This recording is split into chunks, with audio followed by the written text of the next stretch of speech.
I stood at the boarding gate, watching my son refuse to meet my eyes. Gregory stood with his wife Tiffany, their 2 teenagers, and a woman I barely knew. My boarding pass trembled in my hand. This was supposed to be our family trip to Hawaii, the one I had planned to honor my late husband Robert's memory. Tiffany stepped forward, her smile sharp as broken glass. "This trip is for family only, Anne. Go home." The gate agent looked uncomfortable, checking her screen. My name had been erased from the manifest, replaced with a stranger. Heat rushed to my face as other passengers stared. Then the pilot appeared, crisp in his uniform, and extended his hand. "Welcome aboard, ma'am. Always an honor to fly the owner." The words hung in the air like smoke after a gunshot. Gregory's face drained of color. Tiffany's mouth opened, then closed. The gate agent's eyes widened as she looked between me and her computer screen. "Mrs. Brennan?" she said carefully. "Anne Brennan? Of Skyward Charter Services?" "That's right," I said, keeping my voice steady even though my heart was hammering. "I am Anne Brennan. And this is my company's aircraft." Captain Harris, bless him, kept his professional smile in place, but I caught the flicker of concern in his eyes. He had flown for Robert and me for nearly 20 years. He knew exactly what was happening here. The gate agent's fingers flew across her keyboard. "Mrs. Brennan, I apologize profusely. Your name was removed from the manifest approximately 2 hours ago. The authorization came through with what appeared to be proper credentials, citing a family emergency and stating you were unable to travel." "I can assure you," I said, "there is no emergency, and I am perfectly able to travel." Behind me, Gregory finally found his voice. "Mom, I can explain." I turned to face him. My son, my only child, the boy I had raised, the man I thought I knew. "Not here," I said quietly. "On the plane." Tiffany recovered quickly, her face rearranging itself into an expression of concerned sweetness. "Anne, this is all just a misunderstanding. We thought—" I walked past her without a word. Captain Harris offered me his arm, and I took it gratefully. My legs felt unsteady, but I would not let them see me shake. The aircraft was beautiful. 12 leather seats, cream and burgundy, arranged in a spacious cabin that Robert had designed himself. Skyward Charter Services had been his dream, but we had built it together. Every detail of this plane reflected the partnership we had shared for 40 years. I settled into the seat by the window, the one Robert always preferred. There was a small brass frame built into the armrest, and inside it, our photo from our 40th anniversary. We were standing in front of one of our planes, his arm around my waist, both of us laughing. That had been 3 years ago, before the cancer, before everything changed. The others boarded slowly, awkwardly. Diane, the woman who had replaced me on the manifest, looked mortified. She kept her head down, clearly wishing she could disappear.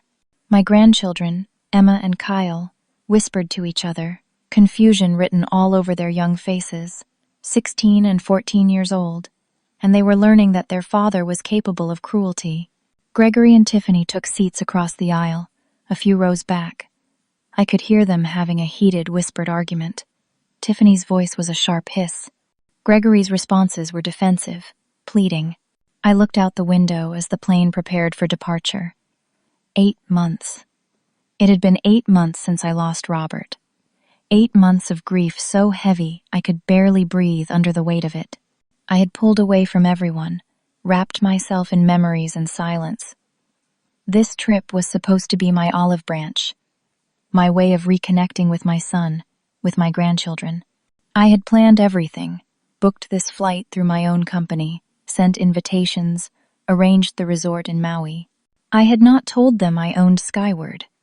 Robert and I had never been the type to flaunt our success. We lived comfortably, but not ostentatiously. Our home was nice, but not a mansion. Our cars were reliable, but not flashy. The business was ours, something we were proud of, but we did not parade it around. Now I understood that had been a mistake. Captain Harris appeared at my elbow as the plane taxied toward the runway. He leaned down, speaking quietly. "Mrs. Brennan, I need to inform you of something. The passenger change was authorized using an email that appeared to come from Gregory. It stated there was a family emergency and that you were unable to travel due to health concerns. My stomach turned. Health concerns? The message claimed you were experiencing confusion and memory problems. It asked that your name be removed for your own safety. I closed my eyes. Not just excluded, erased, with lies about my mental state. There's more, Captain Harris said gently. Your son had access to the booking system. The change came through with what appeared to be proper authorization. Robert had given Gregory access years ago, when Gregory was helping with some administrative tasks. It was meant for emergencies, for convenience, not for this. Thank you for telling me, James, I said. He squeezed my shoulder gently and returned to the cockpit. The plane lifted into the air, and California fell away beneath us. I watched the coastline disappear, my mind racing. Tiffany appeared beside my seat. I had not heard her approach. She slid into the empty seat next to me, her perfume cloying and too strong. Anne, she said, her voice dripping with false concern. We really do need to talk about your mental state. Gregory and I have been so worried about you. That's why we thought it was better if you stayed home. We did not want you to embarrass yourself. I turned to look at her. Really look at her. Tiffany was 38 years old, beautiful in a calculated way. Everything about her was carefully maintained, precisely presented. She had married Gregory 15 years ago, and at first, I had welcomed her. I thought my son had found a partner. Now I saw the truth in her eyes. This was not concern. This was a threat. Embarrass myself? I repeated. You have to understand how this looks, Tiffany said, lowering her voice. You show up at the airport claiming to own the company, making a scene at the gate. People are starting to wonder if you're confused, if the grief has been too much for you. The plane hit a patch of turbulence, and my hand gripped the armrest. Under my fingers, I felt the cool brass of the photo frame. Robert's face smiled up at me. I see, I said quietly. Tiffany patted my hand, her touch making my skin crawl. We just want what's best for you. Family takes care of family, right? She stood and returned to her seat, leaving me alone with the awful, creeping realization that this was only the beginning. We were somewhere over the California coast when Gregory finally worked up the courage to approach me. Tiffany was right behind him, and together they took the seats across the aisle. Their faces were arranged in expressions of concern, but I could see the calculation behind their eyes. Mom, Gregory began. We have been worried about you since Dad died. You have been different. Different. I suppose that was true. When you lose the person you built your entire adult life with, you change. Grief is not something you get over. It is something you learn to carry. Different how? I asked. Tiffany jumped in, her voice gentle and practiced. You forgot Emma's birthday last month. I sent her a gift, I said. A necklace. She texted me a photo of herself wearing it. Tiffany waved her hand dismissively. You have called me by the wrong name 3 times in the past few months. No, I have not. You have been having trouble managing the bills, Gregory added. The utility company called me saying your payments were late. I stared at my son. I run a multi-million-dollar charter company. I assure you I can manage my household bills. And no one from any utility company has contacted you, because all of my bills are on automatic payment and have been for years. Gregory looked uncomfortable, but he pressed on. He pulled a folder from his bag, thick with papers. Mom, we have been documenting concerning behaviors. We talked to Dr. Patterson about getting you evaluated. Dr. Patterson, our family doctor for over 20 years, also Robert's old golf buddy. They had played every Saturday morning before Robert got too sick to swing a club. You have been meeting with Dr. Patterson about me, I asked. Without telling me? We wanted to get professional advice, Tiffany said smoothly. We were not sure how to approach you. Dr. Patterson has been very helpful in guiding us. I felt like I was falling, even though the plane was flying steady and level. Guiding you to what? Gregory leaned forward, and for a moment, I saw something like genuine emotion in his face. Guilt, perhaps. Or fear. Mom, I think you should step back from the company. Let me run it. Dad always said I would take over someday. There it was. The real reason for all of this. Your father said a lot of things, I replied. But he left skyward to me. Not you. Because you manipulated him, Gregory said, and the venom in his voice startled me. He was not thinking clearly at the end. The medication, the pain. You took advantage. Gregory, that is not true. Tiffany's voice turned soft, almost pitying. Anne, we are not trying to hurt you. We just want what's best for everyone. You are not equipped to run the company alone. It is too much stress for someone your age, especially after such a devastating loss. We think you should consider moving into a community where you can have support and care. A community? I repeated. Our friend Diane runs a lovely assisted living facility, Tiffany said.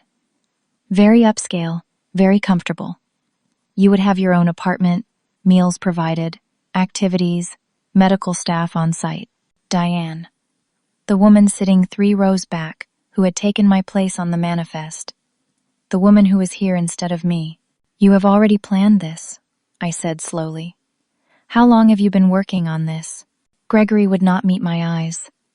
Tiffany smiled. A sound from behind us made us all turn. Emma stood in the aisle, tears streaming down her face.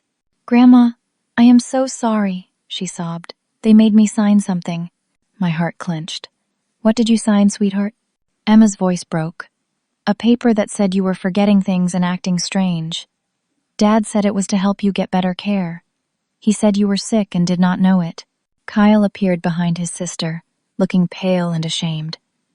I signed one too, Grandma. I am sorry. I did not know. I looked at my son. You had your children lie about me?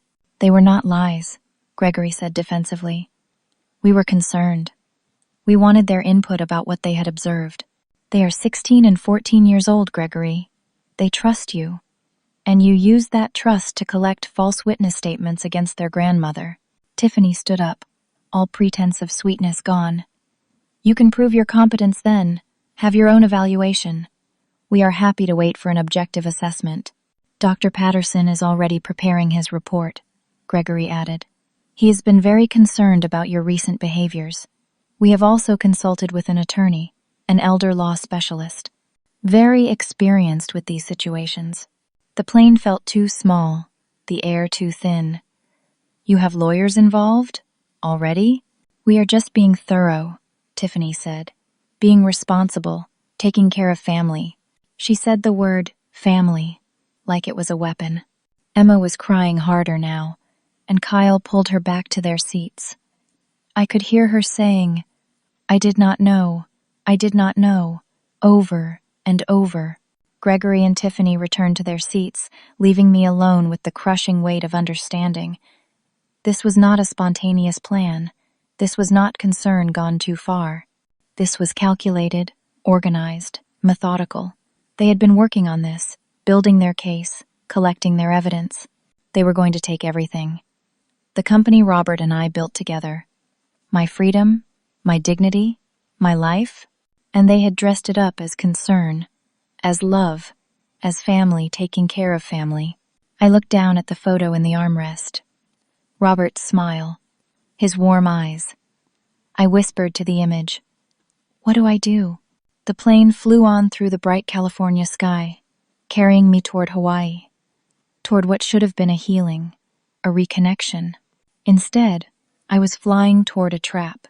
The plane landed in Maui under a brilliant blue sky, the kind of sky that promised paradise, that lied about the darkness underneath. We collected our bags in silence, the tension thick enough to choke on. 2 SUVs waited to take us to the resort. I rode in the second vehicle, alone except for the driver. Through the window, I watched palm trees and ocean views flash past. Beautiful. All of it so beautiful. I felt nothing. The resort was exactly as I had imagined it when I made the reservations. Luxury without pretension, elegance without excess. White buildings with blue roofs, gardens bursting with hibiscus and plumeria, the ocean a constant whisper in the background. Robert would have loved it. I checked into my suite and closed the door behind me, finally alone. The room was spacious, decorated in cool whites and soft blues. A balcony overlooked the ocean. I walked out onto it and let the warm breeze wash over me. Then I pulled out my phone and called Martha Henderson, my personal attorney and one of Robert's oldest friends. The call went straight to voicemail. "Martha, it is Anne. I need your help. Please call me as soon as you get this." I tried the corporate attorney next, Paul Rosewood. He answered on the third ring. "Anne," he said, and something in his tone made my stomach drop. "I was actually planning to call you. Paul, what is going on? I received a call from Gregory this morning. He said you were taking a medical leave from the company, said you had signed paperwork authorizing him as interim CEO while you recover." I signed nothing of the sort. A long pause. "Anne, I have a document here with your signature. It is dated last week." "That is impossible. I never signed any such document." "Send it to me. Right now." Paul hesitated. "Are you sure you are okay?" Gregory seemed very concerned. "Send me the document, Paul. Please." 5 minutes later, the email arrived. I opened it with shaking hands. There it was, a medical leave form on skyward letterhead, citing cognitive decline and memory issues, recommending I step back from all company responsibilities immediately. And at the bottom, my signature. Perfect. Exact. Indistinguishable from my real signature. Except I had never signed it. I zoomed in on the notary stamp at the bottom of the page. My breath caught. The notary's name was Diane Porter. Diane, Tiffany's friend. The woman who had replaced me on the flight. The woman who was here, in Hawaii, with my family right now. I called Paul back. "The signature is forged, and the notary is complicit." "Anne, that is a serious accusation." "I am making a serious accusation." "Paul, has Gregory asked about anything else? Any other company business?" Another pause. "He seemed very interested in the company's cash reserves. He asked about liquidating assets." "What assets?" "The planes. He wanted to know their market value." I told him approximately $4.5 million total. $4.5 million. That was what this was about. Not concern, not care, money. "Paul, I need you to freeze all company accounts. Gregory has no authorization to access anything." "Anne, if you are having health issues..." "I am not having health issues. I am being set up, defrauded. Please, Paul, trust me, freeze the accounts." "I will need to consult with the board. I am the majority owner. You do not need the board's permission. You need mine." After I hung up, I sat on the edge of the hotel bed and tried to think, tried to plan. But my mind kept circling back to the same question. How had my son become this person? That evening, I went down to the resort bar. I needed to think, to process, to figure out my next move. I ordered a glass of wine and sat in a corner, watching the ocean turn gold in the sunset. I heard her before I saw her. Tiffany's voice, sharp and angry, echoing from the hallway outside the bar. I turned and saw her pacing, phone pressed to her ear. "We need that money now," she hissed. "The creditors will not wait. My father's business is going under. If we do not get $500,000 by next month, we lose everything." I froze, the wine glass halfway to my lips. Tiffany continued, oblivious to my presence. "I do not care if it is manipulative. Anne is ancient. She will be dead in a few years anyway. Gregory deserves his inheritance now. Why should we struggle while she sits on millions?" The words hit me like fists. I set down my wine glass carefully, afraid I might drop it. "The lawyer says we have a strong case," Tiffany said. "The doctor's report, the witness statements, the evidence of erratic behavior. We can get conservatorship within a month. Then we liquidate everything, pay off the debts, and set ourselves up properly. The way we should have been living all along." She laughed at something the person on the other end said. "Gregory is easy to manage. He feels guilty, but he wants the money too. He will not back out now. We have come too far." I stood up slowly and walked toward her. Tiffany saw me, and her face went white. She mumbled something into the phone and ended the call.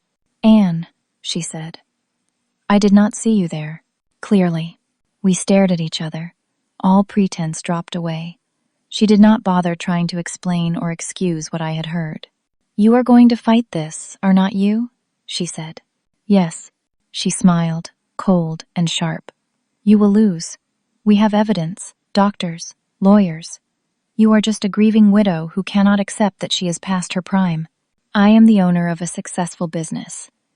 I am Robert's widow, yes. But I am not some helpless old woman you can erase. We will see about that. She walked away, her heels clicking on the tile floor. I returned to my suite and found Gregory waiting outside my door. He looked exhausted, older than his 42 years. Mom, he said, we need to talk. Do we? Please. I unlocked the door and let him in. We sat on opposite ends of the sofa, a gulf of betrayal between us. I heard Tiffany on the phone, I said. I know about her father's debts. I know this is about money. Gregory's hands twisted together. It is not just about money. Then what is it about? He looked up at me, and I saw something broken in his eyes. Dad left you everything. The company, the house, the accounts, everything. Like I did not matter. Like I was not his son. Gregory, your father loved you. He left me $50,000, Mom.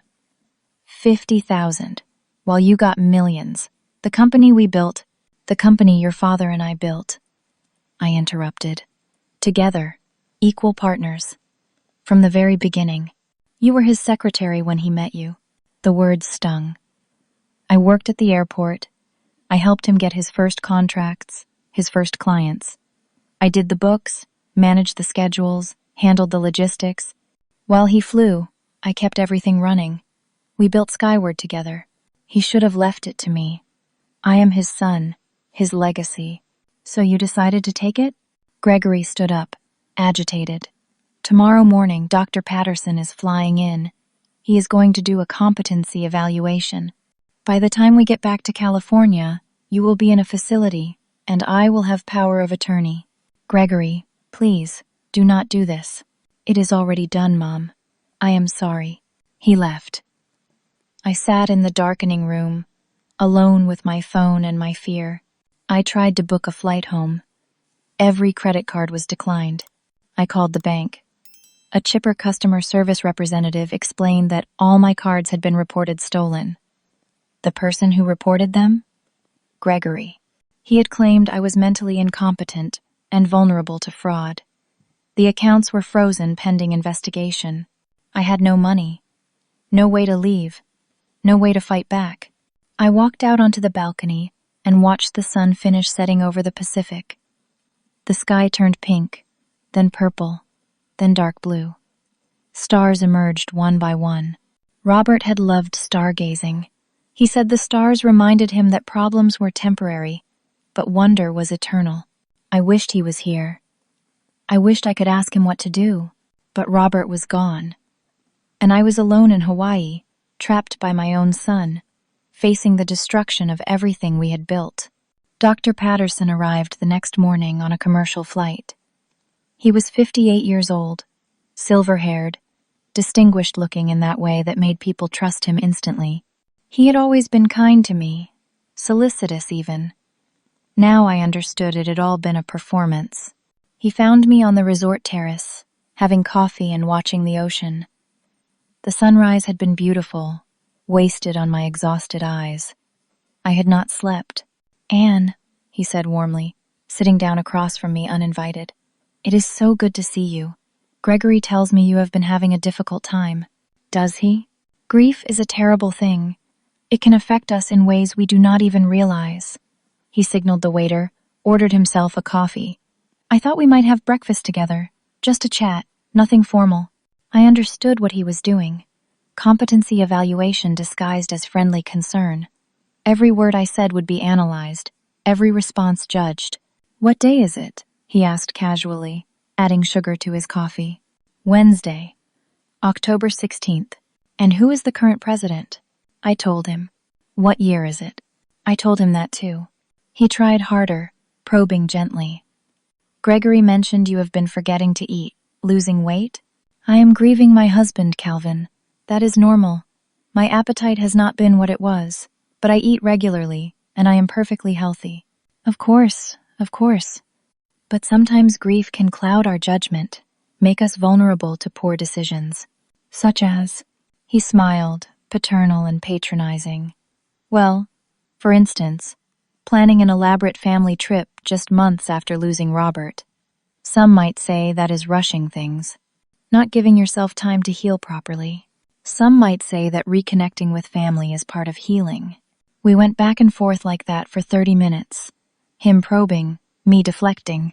He was good at it, I had to admit. Subtle. Anyone watching would think we were having a pleasant conversation. After breakfast, I returned to my suite and found Emma waiting outside my door. She looked like she had been crying, her eyes red and swollen. "Grandma," she said, and thrust a folder at me. "I found this in Dad's suitcase. You need to see it." Inside were printouts of emails, dozens of them. Exchanges between Gregory and Tiffany dating back 6 months before Robert died. My hands shook as I read them. After the old man goes, we move fast. Get Mom declared incompetent before she has time to figure out what is happening. Research conservatorship procedures. Find out what documentation we need. Dr. Patterson says he can provide medical support. Says it is common for widows to experience cognitive decline. No one will question it. Timeline. Dad dies. We wait 2 months for appearance sake, then start documenting Mom's erratic behavior. They had planned this while Robert was dying. While I sat by his bedside, holding his hand through the pain and the fear and the final ragged breaths, my son was in another room planning how to rob me. "I did not want to believe it," Emma whispered. "But Dad has been so different since Grandpa died. Mean. And Mom controls everything now. She is always talking about money, about what we deserve. Emma, sweetheart, this is not your fault. There is more," she said. "Mom's family, her dad's business. It is not just failing. There is some kind of investigation, fraud or something. They are desperate for money." I pulled Emma into a hug. She was 16 years old and learning that her parents were not who she thought they were. I knew exactly how that felt. "Thank you for showing me this," I said. "You are very brave." After Emma left, I tried to scan the documents and email them to Paul, the corporate lawyer. But the internet in my room was not working. I went down to the business center, laptop in hand. Gregory was there. He saw the folder under my arm and his face changed, hardened. "What is that?" he demanded. "Private family documents, apparently. Emails. Plans. Very interesting reading." He crossed the room in 3 strides and grabbed the folder. "Those are mine. You have no right." "I have every right. They are about me. About stealing from me." We struggled briefly, papers scattering across the business center floor. Gregory raised his voice, loud enough for other resort guests to hear. "Mom, please. You are confused. Let me help you back to your room." I pulled away from him. "Do not touch me. This is exactly what we have been worried about," he said, his voice full of false concern. "This paranoia, this aggression. You are not yourself." The resort manager appeared, drawn by the commotion. Gregory immediately shifted into concerned son mode. "I am so sorry. My mother is having an episode. She has been experiencing some confusion lately. We are trying to help her, but she is resistant to care." Other guests were staring. I saw the judgment in their eyes. Elderly woman causing a scene. Difficult. Unstable. Gregory gathered up the papers. All of them, every piece of evidence. "Let me take you back to your room, Mom. You need to rest." "I am not going anywhere with you." The resort manager stepped in, gentle but firm. "Ma'am, perhaps it would be best if you did rest. Would you like us to call someone? Your doctor?" "I do not need a doctor. I need people to listen to me." But no one was listening. They saw an old woman, agitated and accusatory. They saw a patient son trying to help. I left the business center empty-handed. Gregory had the evidence. The conspiracy timeline. Everything Emma had risked to show me. Back in my suite, I sat on the edge of the bed and stared at the ocean. I was 67 years old. I had survived cancer scares, economic recessions, the loss of my husband, but I had never felt as helpless as I did in that moment. A knock at the door. Kyle stood there, looking around nervously to make sure no one saw him. He pressed his phone into my hand. "I recorded them last night," he whispered. "Mom and Dad, talking in their room. I thought you should hear it." I pulled him inside and closed the door, pressed play on the audio file. Tiffany's voice. "Once she is declared incompetent, we liquidate everything, pay off my dad's debts, set up our own accounts. Nobody will question it. The doctor's report will be airtight." Gregory's voice. "What about Emma and Kyle?" "Tiffany, they are kids. They will forget. Besides, we will be rich. They will enjoy the benefits." Gregory. "I feel bad about this. She is my mother." Tiffany. "Your mother, who stole your inheritance. Who convinced your father to leave everything to her. She is manipulative, Gregory. She always has been. We are just taking back what should have been yours all along." The recording ended. Kyle looked at me with frightened eyes. "Grandma, what do we do?" Before I could answer, there was another knock. Harder this time. Insistent. I opened the door to find Dr. Patterson, Gregory, and Tiffany. "Anne," Dr. Patterson said, his voice professionally concerned, "I have completed my evaluation. I am afraid I have some concerns I need to discuss with you." They came into my suite uninvited. Dr. Patterson pulled out paperwork, official-looking forms. "Based on my observations and the documented evidence provided by your family, I believe you are experiencing significant cognitive decline. I am recommending immediate evaluation and protective measures." "I am not experiencing cognitive decline. I am being defrauded." Gregory stepped forward with more papers. "Mom, please. Sign over power of attorney voluntarily. We will make this easy. Fight it, and we will make it ugly. We have doctors, lawyers, and evidence. You will lose." I looked at my son, my baby boy, the child I had rocked to sleep, taught to ride a bike, sent off to college with pride bursting in my chest. This stranger wearing his face. "No," I said. Tiffany smiled. "Fine. When we land in California tomorrow, there will be an ambulance waiting. You will be taken directly to a psychiatric facility for evaluation. 72-hour hold. By the time you get out, if you get out, Gregory will have emergency temporary conservatorship." "You cannot do that." "We can," Dr. Patterson said. "I have the authority to order an emergency psychiatric evaluation if I believe someone is a danger to themselves. And based on your erratic behavior, your paranoid accusations, your resistance to care, I believe you meet that criteria." After they left, I sat in the empty suite and felt the walls closing in. 48 hours. I had 48 hours before they would take my freedom, my company, my life. I picked up the photo of Robert from my nightstand, the one I had brought from home. We were young in it, maybe 30 years old, standing in front of our very first plane. A small four-seater we had saved for years to buy. We looked so happy, so full of hope. "Help me figure this out," I whispered to his image. "Please." I stared at the photo for a long time, memorizing every detail, and then I saw it.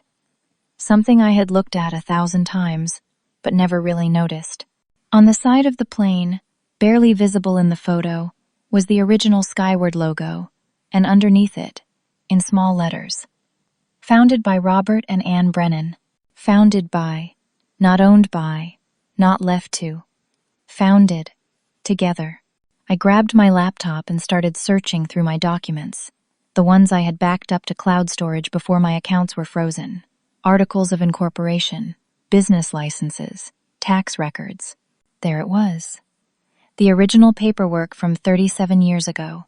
Skyward Charter Services, founded by Robert James Brennan and Anne Marie Brennan. 50-50 ownership. Equal partners.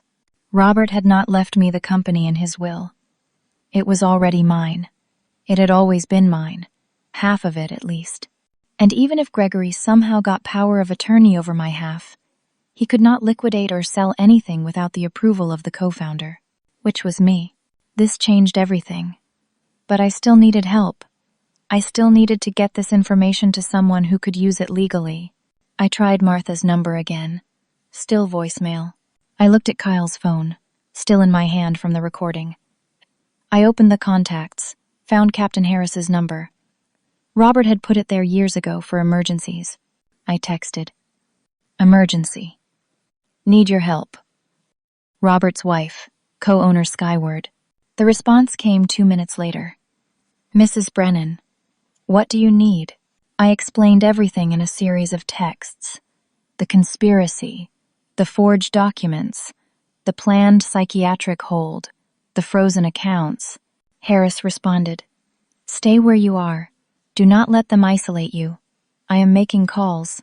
I sat in my suite, watching the sun set over the Pacific for the second night in a row. Tomorrow was our last day in Hawaii. Tomorrow, they would take me to the airport, put me on that plane, fly me back to California, to an ambulance, to a psychiatric facility, to the end of my freedom, unless Captain Harris could work a miracle. I did not sleep that night. I sat by the window, watching the moon track across the sky, counting down the hours until morning, until the end. At 6 a.m, someone knocked softly on my door. The resort had assigned a staff member to check on me periodically, one of the results of yesterday's episode in the business center. The young woman, barely 25, had kind eyes that were filled with pity. Just checking that you are okay, Mrs. Brennan, she said. I am fine. Thank you. Can I get you anything? Coffee? Breakfast? No, thank you. She lingered. My grandmother had dementia, she said quietly. It is hard.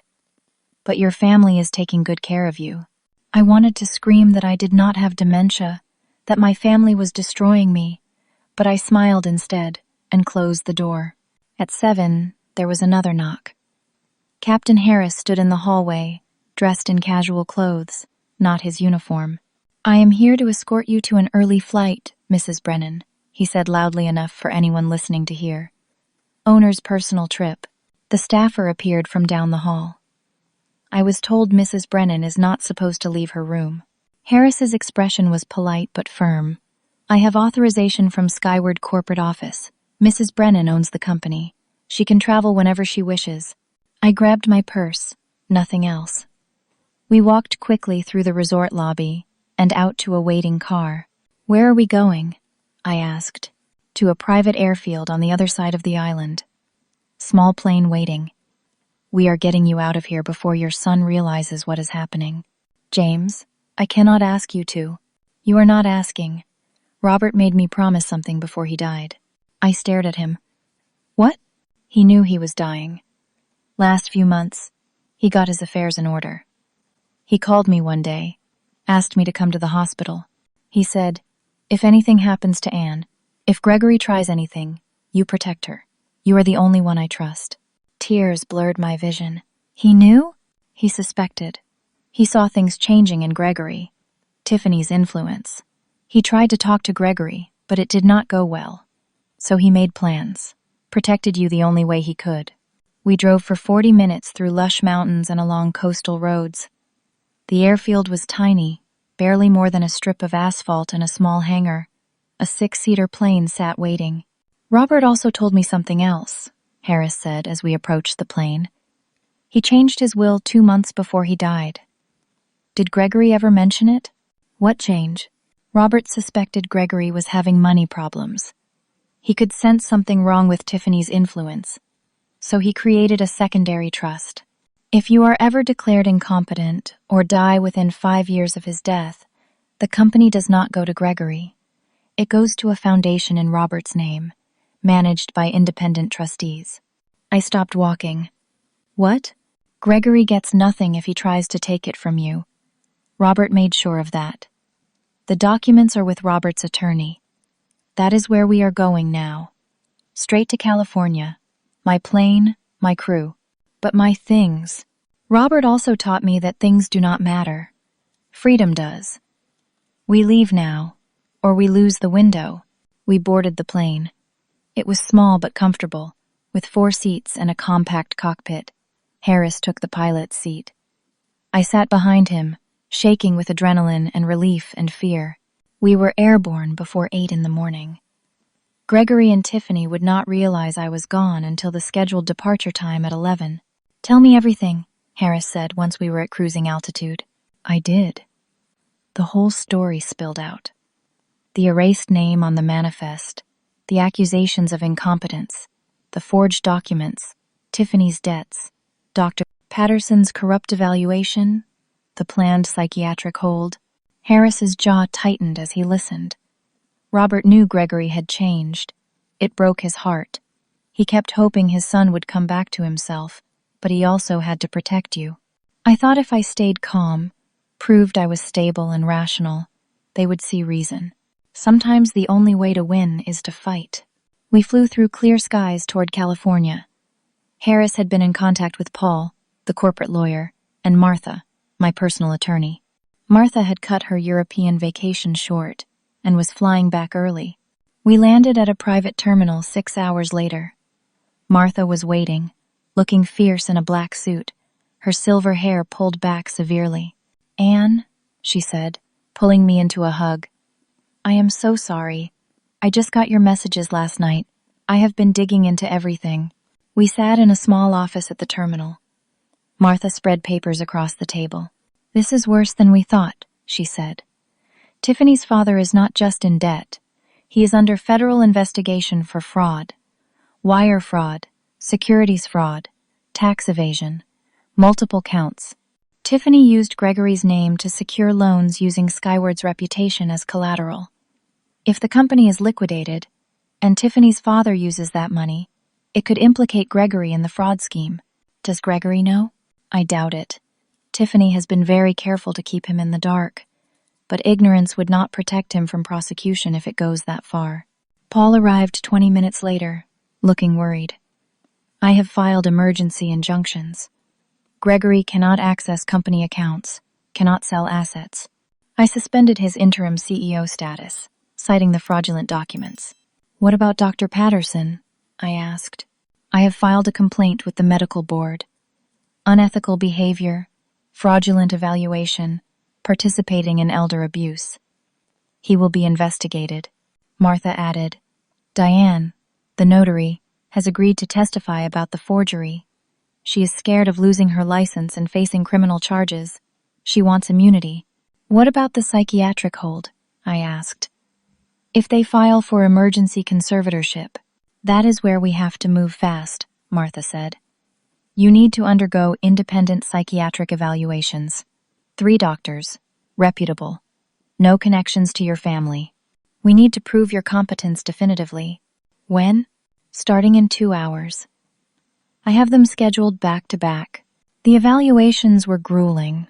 3 different doctors, 3 different approaches, memory tests, reasoning tests, questions about my daily life, my business decisions, my relationships. They asked about grief, about coping, about stress. I answered every question honestly, completely. I had nothing to hide. By 7 that evening, all 3 doctors had submitted their reports. Unanimously, they declared me fully competent. No cognitive decline, no psychiatric issues. Grief, yes. But grief is not a disease. Martha drove me home. My house felt empty without Robert, but it was still mine. I walked through the quiet rooms, touching familiar things. His reading chair, his favorite coffee mug, his jacket still hanging by the door. I found his hidden safe in the study, the one only I knew about. Inside was a letter, addressed to me in his handwriting. "My dearest Anne," it began. I sat on the floor and read through tears. He apologized for Gregory's behavior. He explained that he had seen the signs, the changes, the influence of Tiffany's desperation.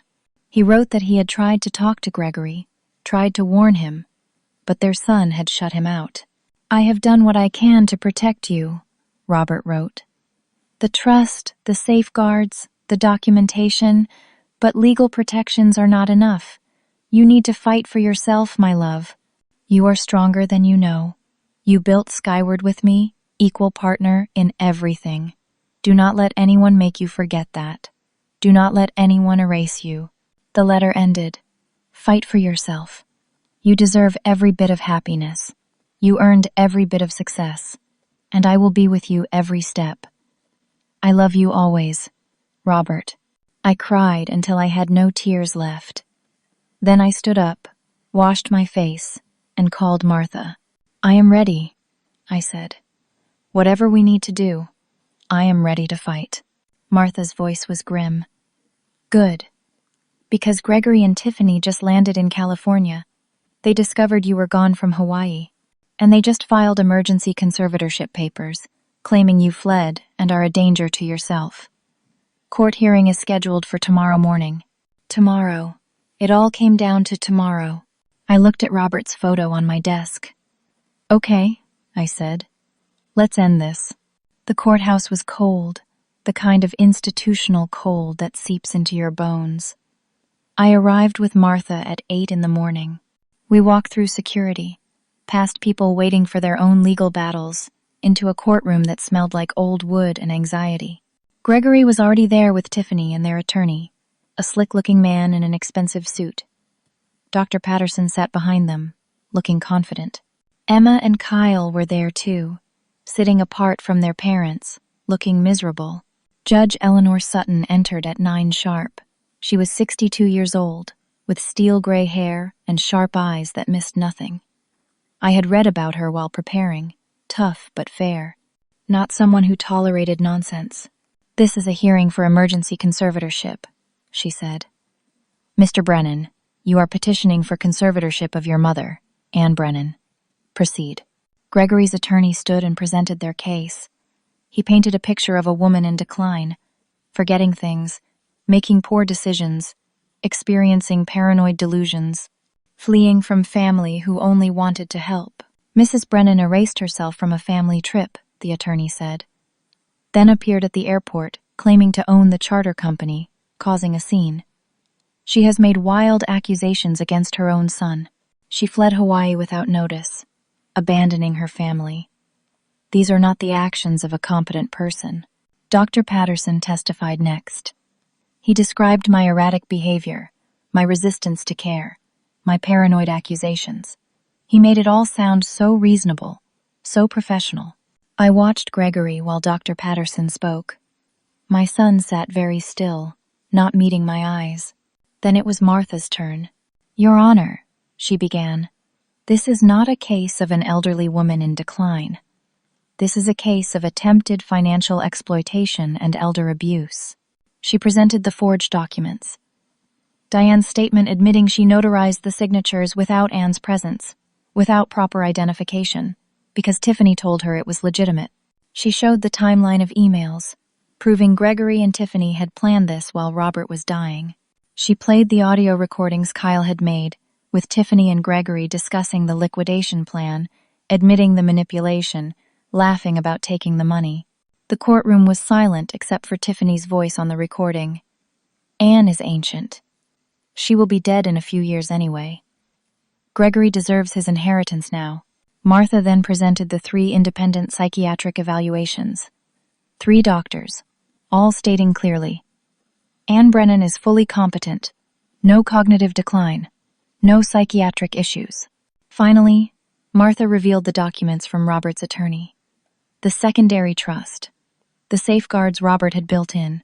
Robert Brennan knew his son might try to take advantage of his widow, Martha said. So he created a trust specifying that if Anne is declared incompetent or dies within 5 years of his death, the company goes to a charitable foundation. Gregory would inherit nothing. She turned to Gregory. Did you know about this trust? Gregory's face was white. No. So this entire proceeding would gain you nothing financially. Yet it would cost your mother her freedom. Why? Gregory could not answer. He looked at Tiffany, desperate. Judge Sutton leaned forward. Mr. Brennan, please answer the question. I thought I was doing the right thing. Protecting her. Tiffany stood up suddenly. This is ridiculous. The old woman manipulated my husband's father, and now she is manipulating the court. Robert was senile when he made that trust. None of this is valid. Martha's voice was ice. Robert Brennan was evaluated by 4 doctors before creating the trust. All found him completely competent. All documentation is in order. Tiffany's face twisted. I told you to be smarter about this, Gregory. Your father was an old fool, and you are just like him. The words hung in the courtroom. Gregory stared at his wife like he was seeing her for the first time. You never cared about me, he said slowly. Just the money. Of course it was about the money, Tiffany snapped. What else would it be about? My family needs... Your family is under federal investigation for fraud, Martha interrupted. You used Gregory's name to secure loans. If the company had been liquidated, and that money used to pay your father's debts, Gregory could have faced criminal charges. Gregory turned to Tiffany. What? It is handled, Tiffany said quickly. Or it would have been if you had not been so weak. Judge Sutton's gavel came down hard. Mrs. Brennan, that is enough.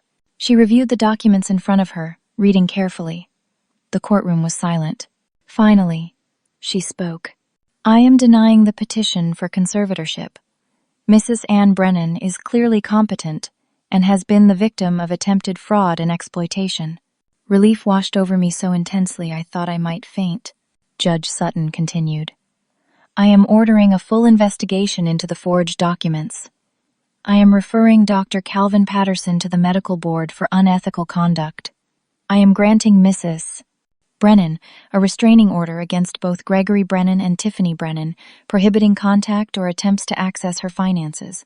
She looked at Gregory. Mr. Brennan, you attempted to steal from your own mother. You fabricated evidence of incompetence. You conspired to have her illegally committed. These are serious crimes. The district attorney will determine what charges to file. Gregory was crying. Tiffany was screaming that this was unfair, that her attorney would appeal, that we had not heard the last of this. Security escorted her from the courtroom. Emma and Kyle rushed to me, hugging me tightly. Grandma, we are so sorry, Emma sobbed. You did nothing wrong, I told them. You were brave. You told the truth. Gregory approached slowly. Martha stepped between us, but I put a hand on her arm. It is okay, I said. My son looked destroyed, hollow. Mom, I do not expect forgiveness. No, I agreed. I suppose you do not. Tiffany, she made it seem like you had taken everything, like you had manipulated Dad, like we deserved more. I was angry and stupid and greedy. Yes, you were.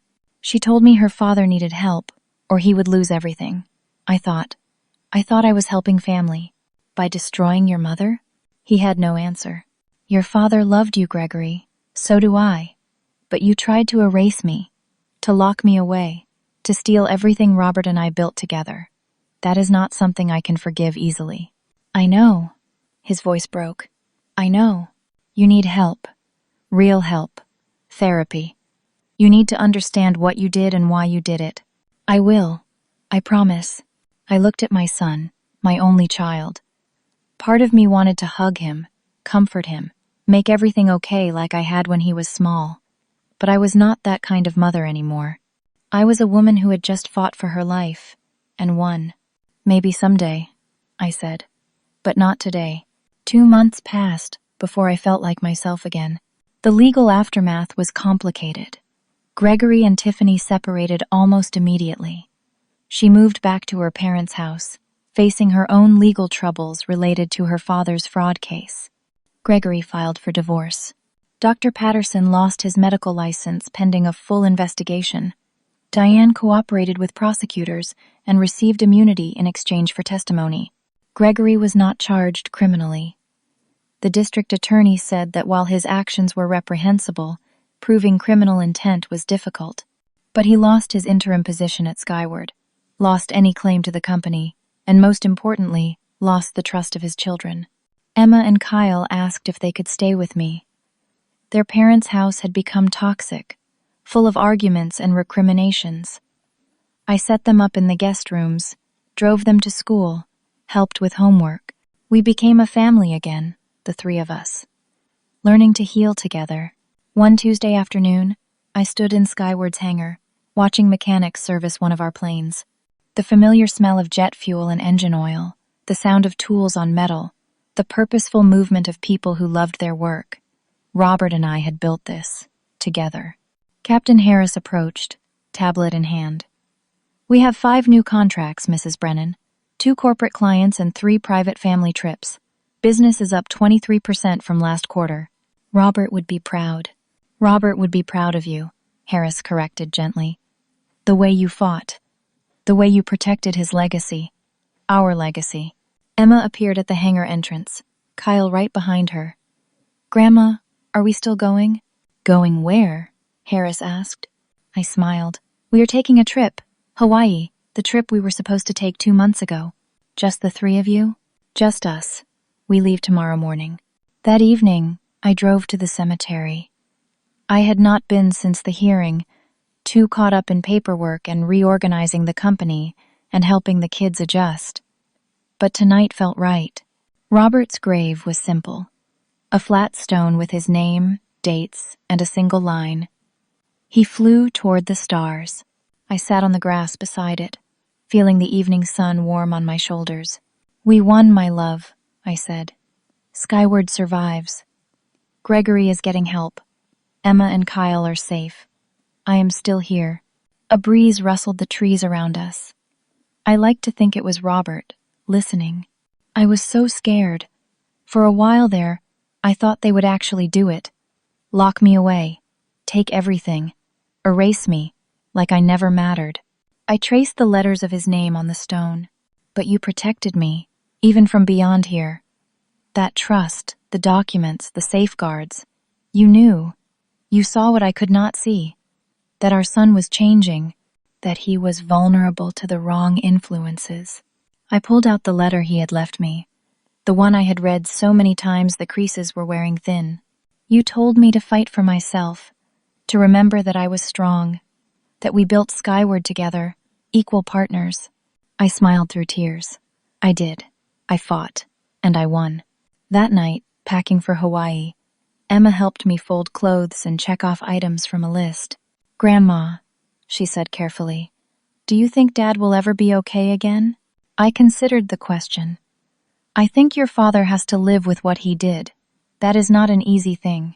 But he is getting therapy. He is working to understand himself better. He might find his way back to being the man I remember.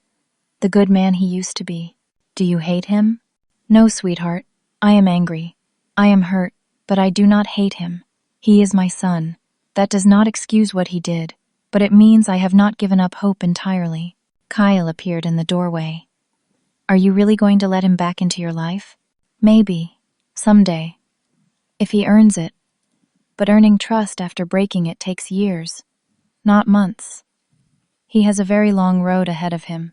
The next morning, we drove to Skyward's hangar. The same plane we had tried to board 2 months ago sat waiting. Captain Harris would be flying us. Emma and Kyle boarded first, claiming the seats they wanted. I stood at the bottom of the stairs for a moment, remembering the last time, the humiliation, the confusion, the betrayal. Captain Harris appeared in the doorway, smiling. "Ready, Mrs. Brennan?" "Ready." As I climbed the stairs, he spoke clearly, just as he had that day at the airport. "Welcome aboard, ma'am. Always an honor to fly the owner." I corrected him gently. "Co-owner. I was always co-owner." "Co-founder," he agreed. "Equal partner, the way it should be."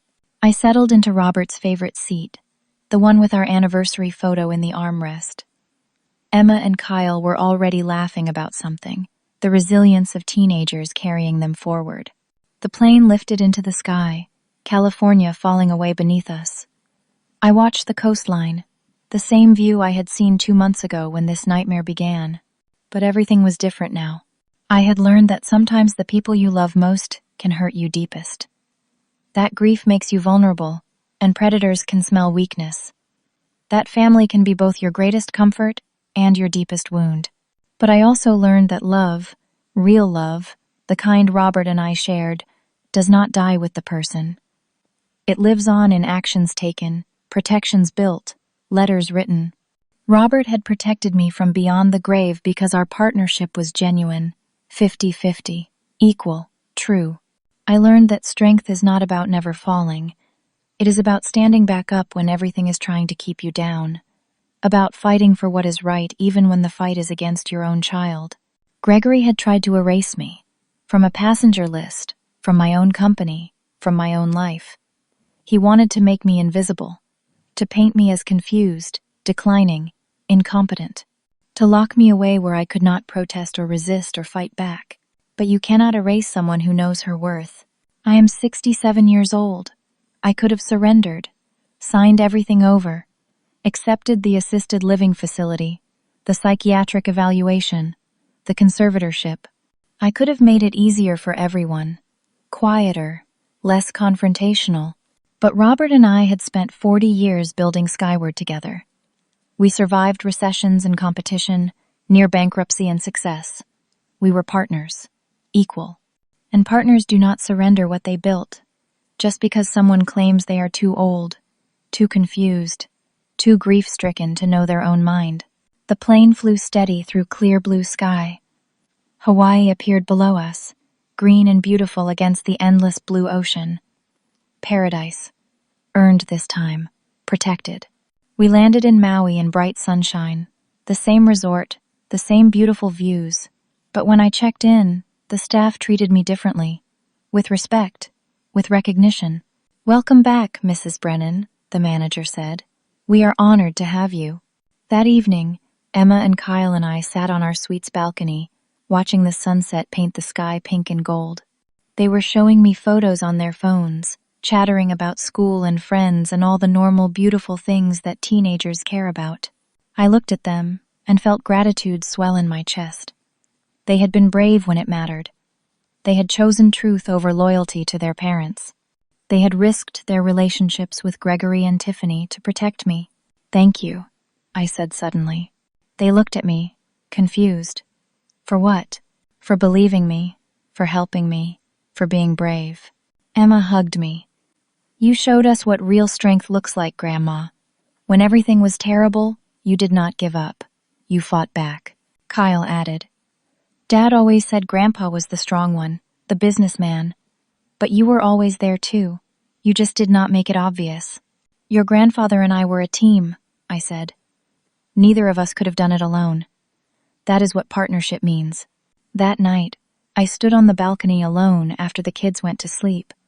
I looked up at the stars, the ones Robert had loved so much.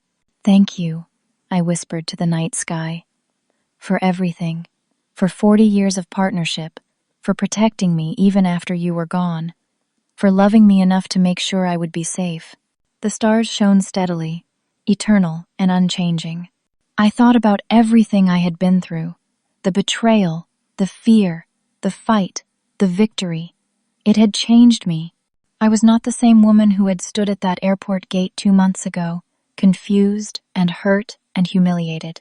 I was stronger now, clearer, more certain of my worth. Robert had built Skyward, yes. But I had built it with him. Every decision, every risk, every success. We were always equal partners, even if the world did not see it that way. And I would never let anyone make me forget that again. Now, I want to ask you something. Have you ever had to fight for something that was rightfully yours? Have you ever been in a situation where people tried to make you doubt yourself, your competence, your worth? How did you handle it? What helped you stand strong? I would love to hear your stories in the comments below. Sometimes sharing our experiences helps others who might be going through similar struggles. Your story could give someone else the courage they need to fight back. If this story touched you, if it resonated with your own experiences or made you think about the importance of standing up for yourself, please give it a like. Share it with someone who might need to hear it. And subscribe for more stories about resilience, strength, and the courage to fight for what matters. Remember, you are never too old to fight for yourself. You are never too grieved, too tired, or too overwhelmed to stand up and say, "I matter. My life matters. What I built matters." Thank you for listening to my story. I hope it brings you strength when you need it, comfort when you are struggling, and the reminder that real partnerships, real love, and real strength never die. They just change form. Take care of yourselves. Protect what matters. And never let anyone convince you that you do not deserve to fight for your own life. Until next time, may you find the courage to stand strong and the wisdom to know your own worth.